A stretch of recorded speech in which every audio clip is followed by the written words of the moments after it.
Hi, my name's Eve. I'm 35 years old. I'm 5'10" and I'm looking for a husband. Hi Eve, I'm the lunatic from the internet and I am not, but I can still appreciate your effort. You're still trying after all this time. It must have been years now. But hey, what's up everyone? I hope you're gonna enjoy the video, so let's get into it.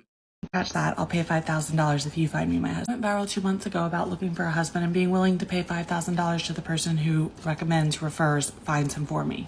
A bounty, if you will. And after that, thousands of people flooded my DMs, my TikTok messages, my personal email, my work email. But there was one major problem. The majority were men referring themselves. And while I applaud the fact that they're going after it, the whole purpose was, you guys know me best and most able to refer men to me who they think would be a good match. Hence why I'm adding the bounty / monetary component, because I'm paying them for their service. Anyone can be a matchmaker. You guys can be a matchmaker.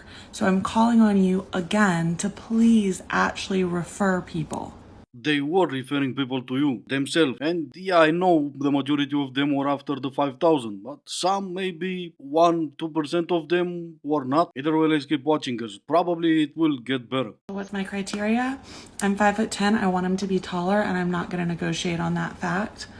I have a career. I want him to have one and be passionate about it. I don't care what the career is. I'm open to long distance. I'm open to age. I'm open to religion and ethnicity. I describe my perfect person in a nutshell. It's that charismatic, perfect wedding date who's going to both work the room without you, but come to check in, dance with you and your grandmother, grab a beer, but also engage in meaningful conversation on a variety of topics. Penchant for a British man or a Southern man. I don't speak any other languages though, so I'm gonna need him to speak English. I'm gonna need him to want children, love sports, and love animals. Which one? Cats or dogs? Can I love them from afar though? It doesn't even matter because my easiest way to get out of this is me know English. But to still be the a-hole that I always am, mama, you didn't hit the wall, you went through it. Maybe an entire list of requirements might not be the best plan.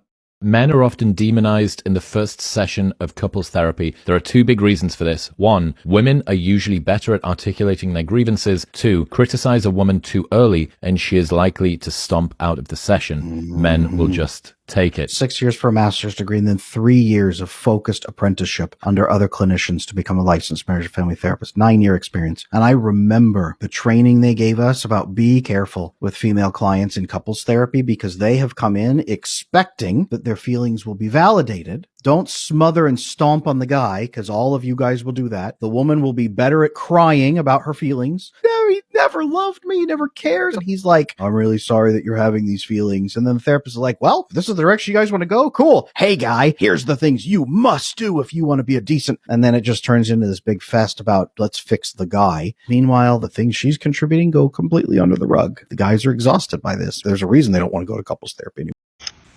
Ladies, if you got married young, I hope it was the love of your life. I hope that there is nothing else you can ask for and everything is glorious. Now, I'm not talking to those ladies anymore. Now listen, do not get married young.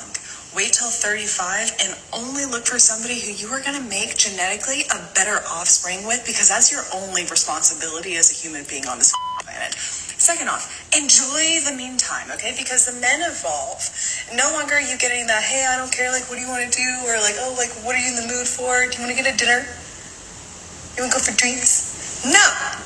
They evolve into the men that ask you for your Delta Sky Miles number because they want to give you points off of the trip that they bought you, okay? They plan trips to different states because they're bored. They go and get lunch in another state because they want to spend time with you, okay? The evolution is there. You just have to wait it out.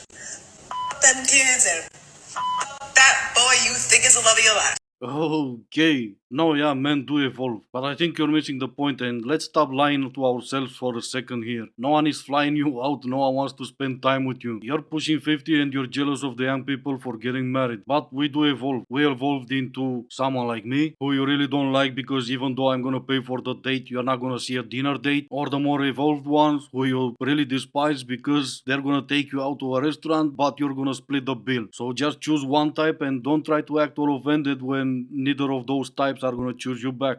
Why is it when a woman doesn't have a man, she often has to take on a masculine role, but when a man doesn't have a woman, he doesn't necessarily have to take on a feminine role? Ooh. That's too good a question for me to answer personally.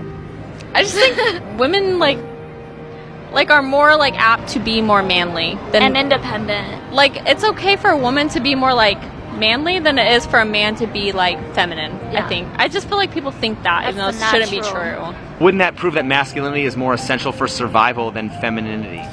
Ooh.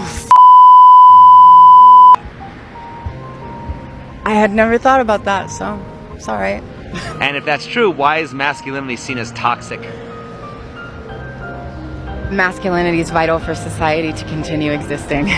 Hey, shout out to you. Toxic masculinity was virtually non-existent in academic writing, including feminist scholarship up until 2015 or so, other than in a handful of texts on men's health and well-being. First of all, there is no such thing as toxic masculinity. There's masculinity, there's femininity, and some people are toxic. That's it. What's the best way to leave a one-night stand? They're taking a in this room and leaving. Pump it and dump it. Leave that too. That's. You want them to leave you alone, that's how you do it. I think he'll want you gone anyways. Yeah. Yeah, they would have wanted her gone even before she did that. It was pretty much in the question, a one-night stand. But then again, she's blonde. She might need 2 or 3 business days to fully understand the question. So you want a woman that has no kids, Yeah. correct? Why? Why not? What's wrong with women that with kids? What's wrong with little Jimmy with freckles and the glasses? He's not my type. Not my type. Yeah, but you don't get to have a type. She can, you just accept it. That's how they would want this to work, but unfortunately, men still can say no. Anyway, this is gonna be it for today. I do hope you enjoyed the video. Thank you all so much for watching. Stay safe, and I will see you in the next one.